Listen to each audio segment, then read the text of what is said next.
Praise the lord. ఈరోజు దేవుని వాక్యము 147వ కీర్తన 14వ వచనము. మంచి గోధుమలతో నిన్ను తృప్తిపరచువాడు ఆయనే. ఇక్కడ దేవుడు ఎలా తృప్తిపరుస్తాడట? మంచి గోధుమలతో మనల్ని తృప్తిపరుస్తాడట.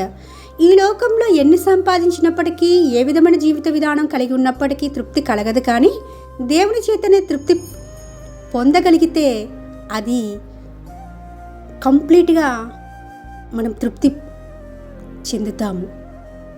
చూడండి, ఈ లోకంలో ఎన్ని సంపాదించుకున్నప్పటికీ అవి ఎంతకాలం నిలుస్తాయో గ్యారంటీ లేదు. బండ్లు ఓడలు అవడం అనేది సామెత మనం విన్నాం కదా.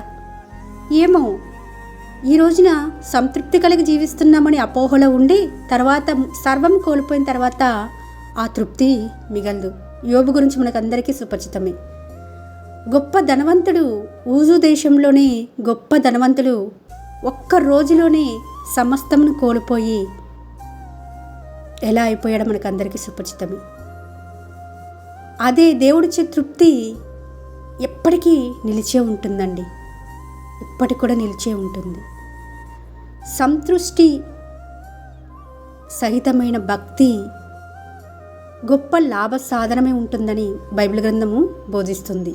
మరి సంతృష్టి కలిగి జీవించగలుగుతున్నామా? ఆ భక్తిని, ఆ విశ్వాసంను కాపాడుకోగలుగుతున్నామా?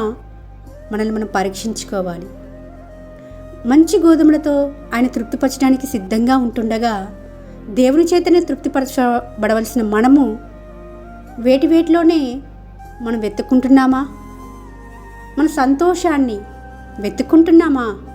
అది ఎంతో కాలం నిలవదండి, తాత్కాలికమైనది.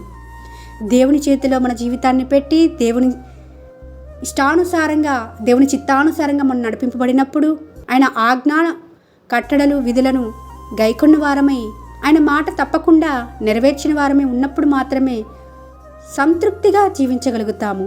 ఈ లోకంలో ఎన్నో శ్రమలు, ఎన్నో నిందలు, ఎన్నో హింసలు, ఎన్నో అవమానాలు, ఎన్నో ఎగతాళులు రావచ్చు. కానీ ప్రతి విషయంలో కూడా దేవుడు మనల్ని తప్పిస్తాడు, తృప్తిపరుస్తాడు. ప్రతి విషయంలో కూడా ఈ లోకమాలిని మంటకునకుండా మన భక్తిని మనం కాపాడుకోగలుగుతున్నామా? ప్రతి విషయంలో కూడా దేవునికి విధేయులమే జీవించగలుగుతున్నామా?